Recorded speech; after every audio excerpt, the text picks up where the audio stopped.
Hello, everybody, and welcome to the Green Room Podcast. I'm Matthew Brune, and joining me once again for this prediction episode of North Texas and SMU is Colin Mitchell. Colin, are you ready to make some predictions? I am ready to make some predictions. Are you sure? You sure this is a big game? Now, UTEP was the tune-up game. Is it a big everybody. game? Is it? Every year, I'm told this thing's the biggest game. Well, it's a big all game. Time. It can be a big game. How about that? It can be a huge game. Are we only saying it can be a good, or it can be a big game or a huge game because if they win, it's like beating Arkansas in 2018? Yes. All right. 100%. If they win, the trajectory of this season, if they win, goes from like this to like this. And then we're on the moon. Beat we're Florida, on the moon at that point, Colin. Then they're on SMU's the best team they play on the entire year. That's true. Think about it. That is Memphis, true. Like UAB, like this is the Super Bowl. All right. The Safeway Bowl. I still hate that nickname. I've said it for so long. Awful nickname. Like people just, I mean, I understand the concept. It's the only thing that we have. It's because like, hey, we'll play them anywhere. We'll play them in the parking lot of a Safeway. That's not a cool origin story. When's the last time you've seen a Safeway? There's some Winn-Dixies around here. But it's not a Safeway. You need to call it the Winn-Dixie Bowl. That's what I'm saying. If Winn-Dixies are more popular than Safeways at this point, I feel like we should just give it someone. Seth Luttrell needs to go in. I feel like it's got to be like the 7-Eleven Bowl. I was gonna say Seth Luttrell needs to go in and just say something different, like the Costco Bowl. We'll play him on. We'll play him at Costco. I can't tell you. I feel like the last time I saw a Safeway, I was in Michigan, and I've lived in Texas 10 years. So I don't even know if they're even Michigan. I've just never seen a Safeway. Let's see where the nearest Safeway is. I have to do it now. I've never seen one. I don't think in my life. That's what I'm trying to think, but. That's what I'm saying. We need a new nickname. Seth Luttrell, it's on you. After you win, be like, we'll play him anywhere. We'll play him next week in the parking lot of a Costco. There you go. That's all you can say. So I'm assuming from your research that there's not a Safeway in existence anymore. Their store locator is not turning up any results, but there's 910 of them in the U.S. apparently. I don't know if my map's messed up. No, they're all in Michigan. Oh, sorry. There are no locations near McKinney, Texas. All right, well there you go. But the Safeway Bowl, the record's like 34-6 to SMU. But that one, I keep telling Billy and Body of On 3 SMU. I keep telling him that 2018 game will trump any SMU win from the past 3-4 years. Like those past 3 wins for SMU don't even matter because I still have that 2018 one that I will hold on to. At least for another 2 or 3 years. Like that'll get me through. That win is worth like 6 losses to me. I'm not sure about that. To me it is. That was a pinnacle moment for this program. Was it not? I mean, considering I don't really remember it in terms of like until you brought it up. Like it doesn't. You don't matter. Remember beating SMU 43 20? I remember it, but like there was a lot of asterisks. SMU had a new coach. Like, remember Ben Hicks for SMU? Ben Hicks, yeah, exactly. That's all I'm saying. Anyways, if that's what's at stake here, if North Texas could beat SMU, it doesn't have to be by a lot. It can be by one point. I don't care. If North Texas beats SMU, the trajectory of the season is on a different level. We're talking conference championship level. We're talking a completely different team at this point if they beat SMU. Man, you are optimist today, huh? I'm not. I'm saying what the potential is. Do you disagree with me that if they beat SMU, I just didn't know you for hypotheticals. Okay, but are you just okay? Here's what I think you are. I think right now you just don't even believe it to be any possibility that North Texas wins. You're not even going to entertain this. They're only an 11-point dog, Colin. Northwestern beat Nebraska as a 13.5-point dog. Come on now. This is not that unrealistic. And I think I did Billy's podcast. Shout out to Billy. Went on his podcast for SMU. Don't listen to the end of it, North Texas fans. Well, we're gonna make a prediction here as well. But the way he said it was like, SMU. I expect SMU to take care of business. I'm like, it's an 11-point spread here. This is not some FCS school. All right, North Texas will compete in this game at least for the first half. Okay, I have a question for you. Go ahead. Sorry, I rambled. SMU, North Texas beat them in 2018. Yeah. Before that, I believe it was 2013.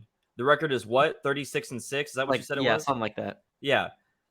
What makes you think that this North Texas team that we still have question marks after UTEP is going to beat an SMU team that is probably a lot better than the team that they beat in 2018. Here's the thing: I'm not predicting them to win, and I don't put the percentage winning at like they're not like I don't even. They probably have like a 15% chance of winning, right? Okay. So it's just okay. Wait, stop. So when was the last time you and I have gotten up here and talked about the potential of winning when they have a 15% chance of doing it? But I think they're being written off way too easily here. I don't think it's it's being by written you off. and by Billy. No. SMU still has to play a game. Like you said, this isn't an FCS FCS school. But North Texas is not the same caliber as SMU. I agree. So what are we doing here? I want to make sure everybody understands that North Texas has. Everyone has understood this. I don't think that's true. Everybody has understood this. I don't think that's true. I don't think that's true. Every North Texas. If I started this podcast, and I said, "Well, if North Texas wins," and you're like, "If North Texas wins, they're not going to win." I think that you said that verbatim, and so here I am trying to prompt you into there being a possibility that they could win. That's all I'm trying to say. They have a possibility of winning every game, Brune. All right, but okay, so that's all I was trying to say is if they win, it changes the trajectory of the season. That's all I'm trying to say. Do you agree with that? Yes. Okay. I just want to remind everybody that last year they lost 35-12. So it was a different game, different team. Austin Auni's a year older. Changes everything. Austin Auni wasn't able to start that game. Or he did start, but Reuter had more passing yards. Reuter got a lot. Yeah, I think Reuter might have started actually. 2020, they lost by 30 points, 65. Well, actually, and Tommy Bush got hurt in the first half of that SMU game too. Okay, so you can't. That's an asterisk. 65-35, 2020. COVID. 49-27, 2019. 2018, the win we all remember was when Mason went off. 2017, 54-32. We're averaging like a 26-point loss right now. Not pretty. Year over year. Okay, you know, Alex Morris? Alec Morris? Yes. That was the 34-21 game where I was, young freshman thinking that they were about to do something. That's when Mason Fine came in, right? Was that game? When they were getting blown out? It was the game after. Okay, well, whatever it was. I think. Okay. Maybe you're right. Well, regardless, all I'm saying is that until North Texas proves itself, we shouldn't be sitting up here talking about a possibly season-changing win when both of you and I came up here after UTEP saying we saw some things, but UTEP's also probably not good. It's true. You're right. So I do not want to hear any. This is not a team that came into the season vying for a conference championship where we're going, what if they beat Arkansas? Because that's warranted. They did it. They beat Arkansas. Mm-hmm. But we can't sit up here and go, this Austin Auni team, who we thought maybe through the first quarter of the UTEP game, maybe should have put Grant Gunnell in. We cannot sit here and even say the potential. We should say what they need to do, but I don't think we should sit up here and talk about the hypotheticals of them possibly winning a game against a team on a completely different caliber than them. Okay. All right, we won't. I don't want that. I don't want this fluff piece. We won't then, Colin. We won't talk about the potential. Maybe it's because you got your North Texas shirt on. Are you okay? Is that what nice this shirt. is? Look at this. It is. I wish I had it. I mean, you can order it, Colin. It's not like I did anything special. I'm literally But I've worn the same clothes 7 hours away from you. I've worn the same clothes like 8 years in a row. So let's be honest. I don't. I know. And you haven't made your bed in 8 years either, according to the comments that on was YouTube. So funny. Anyways, let's move on. We just had a tangent argument here. I know. I told Colin before we get on, 12-minute podcast. Get in. We're 10 minutes in. Get out. First 10 minutes are debating whether North Texas can win the game. But I think that's good. I think it's good. All right, real quick. I'm not going to get too deep into the weeds of SMU because I don't know a ton about SMU. I know the generalities of that. They had a quarterback battle with Preston Stone and Tanner Mordecai. Tanner Mordecai wins the quarterback job. Both those guys are very, very good. Yeah. Mordecai is going to be a huge problem. I asked Billy for like some bullet point notes on the team just to make sure I had the right image, and I do. I mean, the quarterback and the receivers for SMU are going to be great as always. We know They always have, whether it's Prochet or Rice, you got Gray. I mean, they've always had dudes, and it's no different this year. So the pass game's going to be tough. And then I think that's probably where the over-under is at like 68, and that seems really high. But again, if you read the numbers, SMU puts up like 40 every time they play North Texas, and so that's why it's like, why is that going to be different this year? I don't know if it will be.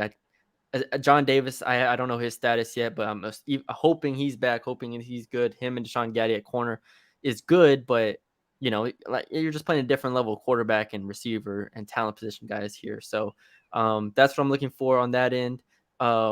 He did say one question mark is the tight end, and then the offensive line was working itself out a bit. So offense, what are you looking at for North Texas defense going into this game? Anything, any player, anything in particular? North Texas defense, I need to see just overall as a team gets the quarterback. I need to see some kind of pressure. I mean, obviously, like I said, they got a few hits on quarterback hits on UTEP, but there was nothing convincing where I was like, okay, they can stop a good team. So I think that's what I want to see. I think the corners did pretty well, considering, I guess, although we haven't seen them against receivers like SMU has. So I would say pass rush first, and then we go into the secondary and see what they're really made of. Yeah. Yeah. The defensively for SMU, he said the defensive line, especially in the interior, is elite. So I think that kind of matches up all right with North Texas, where North Texas, as we know, we trust Manasseh Mosa in that offensive line to a degree, Gabe Blair and guys like that. So I think that's going to be kind of where this game is won on the offensive line, especially with the run game North Texas has.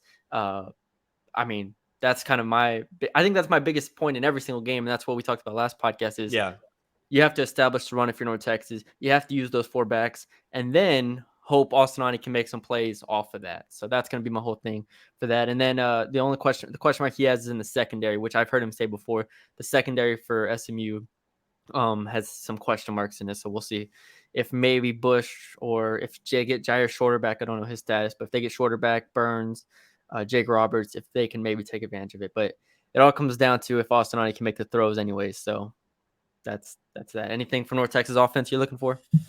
I mean, same old. I mean, I will make this a bigger theme. Is I think this is almost their tryout for the new conference. In terms of how we think they can match up next year, or is this 2 years from now? Next year. Yeah. So I think that I just want to see some production. It doesn't have to be crazy. I just want to see it to where, okay, North Texas can recruit these guys, they can coach them up, and they can play against better competition, because that's what they're going to have to do. So I would just look at it as can they play the next tier of opponent in terms of the whole offense. I'm not really looking for anything specific. Obviously, Ani's always going to have his question marks with his accuracy, but overall, I just want to see some production. Yeah. All right, Colin, let's get to our over-unders. Let me pull up the list here. I believe you're up 4-2. 4-2 on the year. Yeah. So congratulations so far, but long ways to go. I let you get one of the over-unders this week since I did all the legwork last time. Do you want to start with yours? You want to go to mine? Sure. Go I'm going to say over/under 10 carries for Oscar Attaway. You go first. I'm going to go under. I think there's a reason why he didn't have over 10 against UTEP. It's 7 last week, right? It was 6 or 7, yeah. And Adai led the way. I think that continues. There's no reason not to have him, continue doing well. Obviously, you and I both said Oscar obviously looks like the different running back, in that running back room. But I think that they just kind of ride the wave. This is a committee running back room. So I'm going to say under. That's a good over under right there, Colin.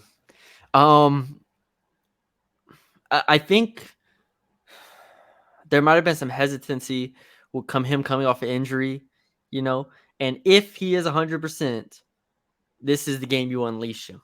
This is the game you're like, all right, we'll give, these other guys their 6 carries, but Attaway is going to get the 17 carries this game instead of Adai. Like, this is the game we unleash him. And for that reason, I'm going to say over. I think he hits 11, 12, 13, somewhere in that range. I still think it's going to be committee mostly, but you have to have your best players on the field here. It's just there's no other way of wording it. And to me, maybe the coaches see it differently. Maybe the coaches see them all as the same, or see Ayo Dai as the best back. I see Oscar Adaway as the best back, so I'm going to go over with that one. I'm going to write this down. M All over right. C under. What do you got? All right. Over under Austinani. Is this going to be a weekly thing, over under Austinani, like every time? Actually, no. Okay. Well, I had different one written down, but now I wanted to do Austinani. So over Let's under. do 3 then. Let's do 3. Throw Austin's out there. What do you have? Okay. Over Austin's over under 1.5 touchdown passes. Under. He gets 1. I agree.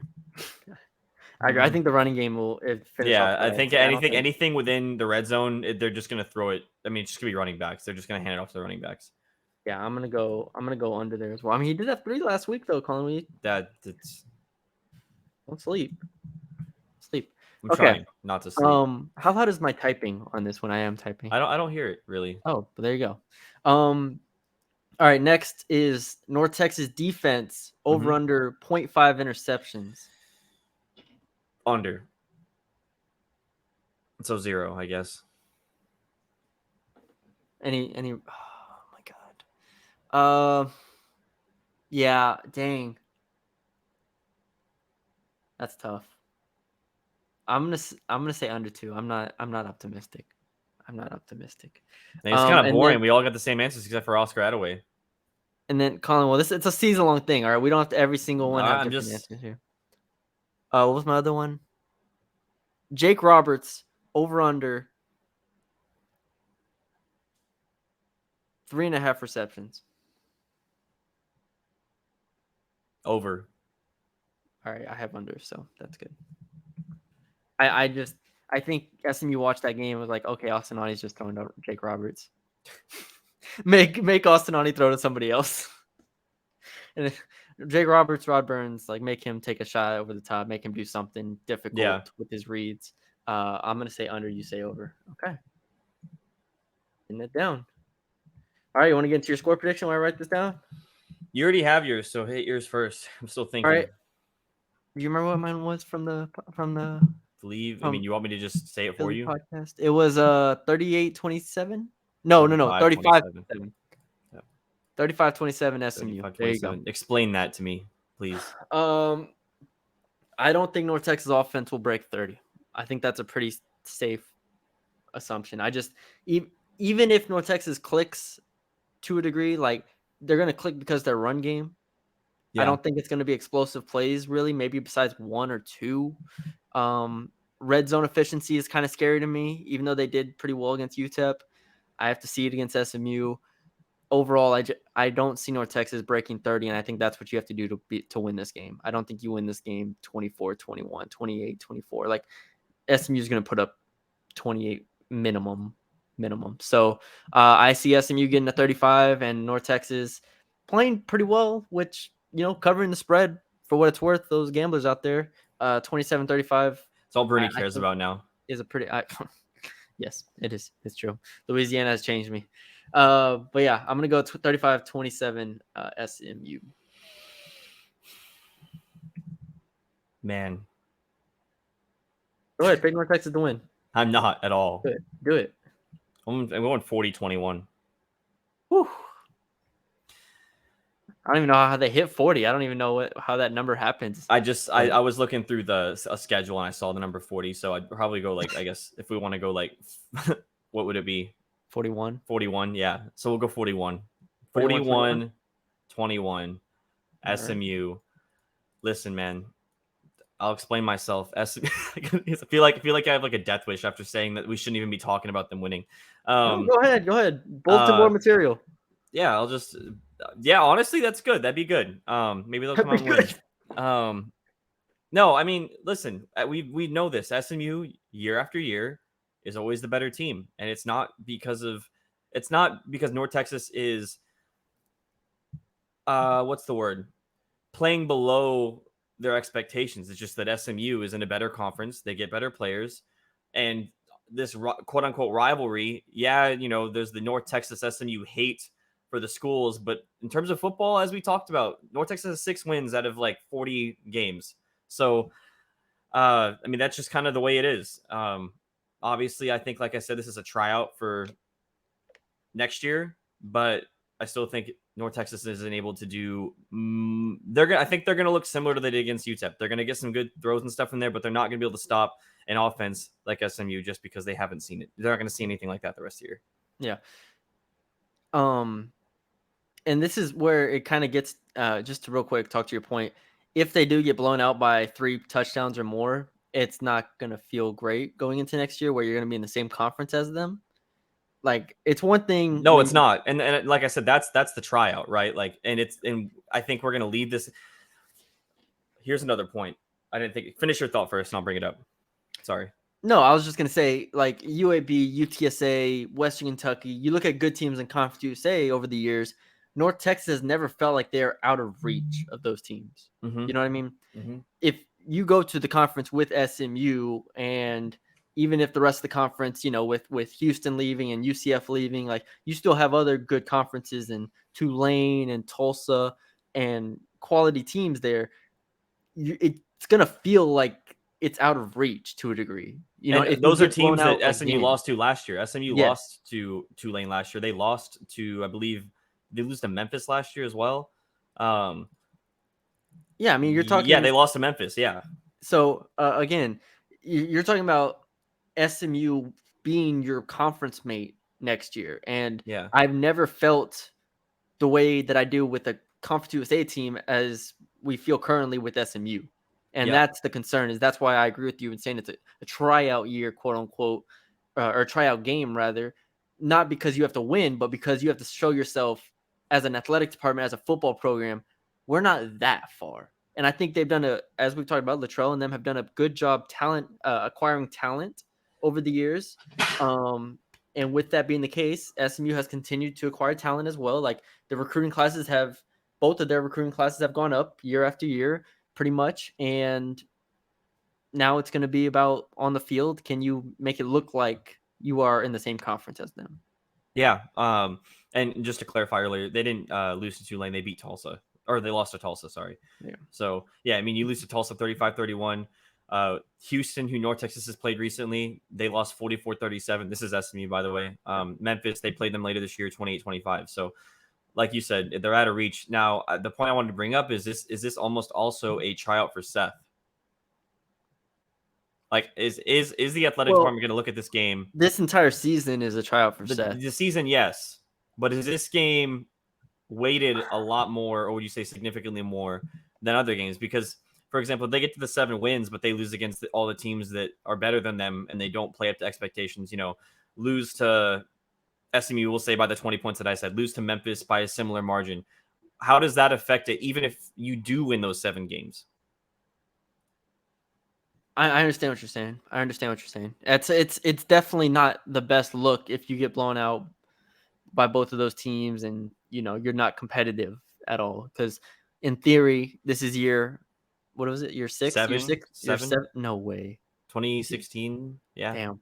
Something like that. Yeah. All right. Well, however old we are at this point.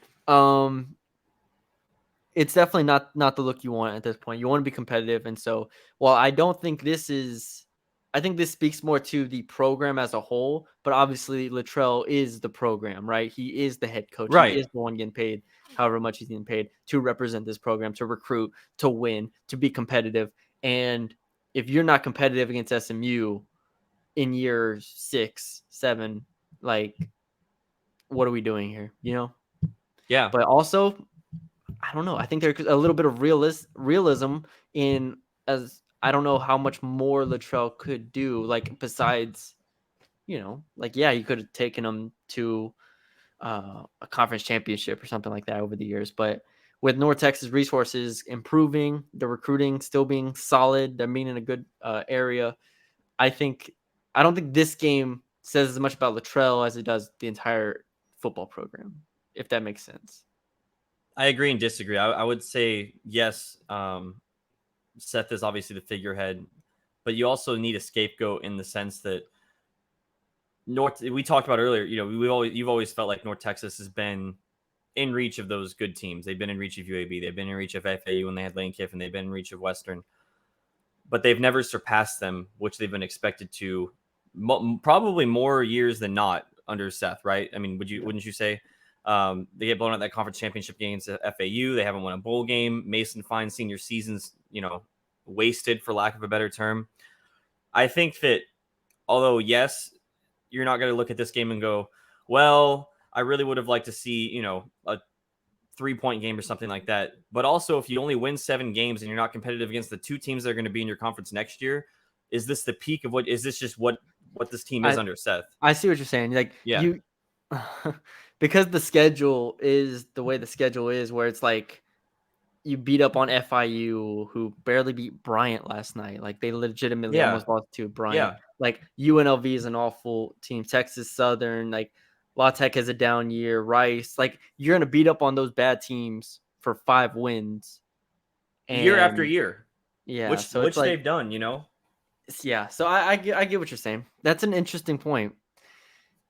But every year, this SMU game brings up storylines that I don't know. It's like we said, if they win, it changes everything. If you lose, while it feels expected almost that you lose to fans, even, I think, at this point, it still has implications with the American Athletic Conference in the wings for next year. So yeah. All right. We done? We good? I think so. That's all I have. All right. That was a good 12-minute podcast there, Colin. Good 26 minutes. Man, the first 12 were spent on me just yelling at you. Yeah, and you were texting me earlier, like, can we do this earlier? Like, oh, I'm in a rush. And I was like, okay, sure. Well, I wasn't in a rush. I didn't say that, actually. I said, hey, can we do this in 10 minutes instead? And you go, that's all I said. That's all I said. I know. There was don't twist my words. Apparently we're not in a rush. So there you go. Yeah, Friday. We'll probably try to do these on every Friday. Probably try to do them a little earlier next time. Yeah. But kind of lost track of when we were supposed to do these things. Honestly. I mean, it's yesterday was my first day. It's because Brune's a new man now. On 3. I never want to. You got to make that a GIF now. You got to make that a GIF. So wait, you had 3. You had it this way. So it was like 3 on. Yeah. On 3. It's this way. On 3. There you go. I don't know. Hold on. I don't know what you remind me of, but you remind me of like a commercial which just cycles through a bunch of people and they're all just going on 3. I mean, they don't actually do on 3, but it's like something else. And they're like on 3, on 3, on 3, on 3. All right. Well, there you go. I'm not going to plug my LSU site over here, but hope you all enjoyed the podcast. Leave us a like. Our last one did really well, Colin. Our last video and podcast has done really well. Everybody seemed to enjoyed it. We're getting positive feedback, which is always good. Facebook, Spotify. Have you been posting on Facebook, Colin? Every week. I will say, not a lot of likes out there except for my own, so I'm gonna need y'all to hop out there. Hey man, we're getting some views on here. Bruni told me to post to Facebook, and I haven't seen the activity. Well, I don't know. I think we need to do that promotional thing where it's like, we pay like $5 to have it spammed out to people. I'm just gonna start cold calling people. Is that what you consider our content? Spam? All right, Colin, we're ending this podcast. We're done. We're ending this. All right. Thank y'all for joining us. Leave us a 5-star rating, review wherever you're listening. Subscribe on YouTube. Shout out. We're at 80 subs on YouTube now. Get us to 100 and Colin will do 5 push-ups on the air.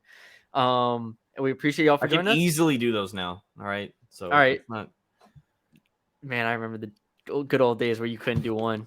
Good times. Good times. Not even an assisted one. That's crazy. All right, guys. Thank y'all for joining us. We'll see y'all.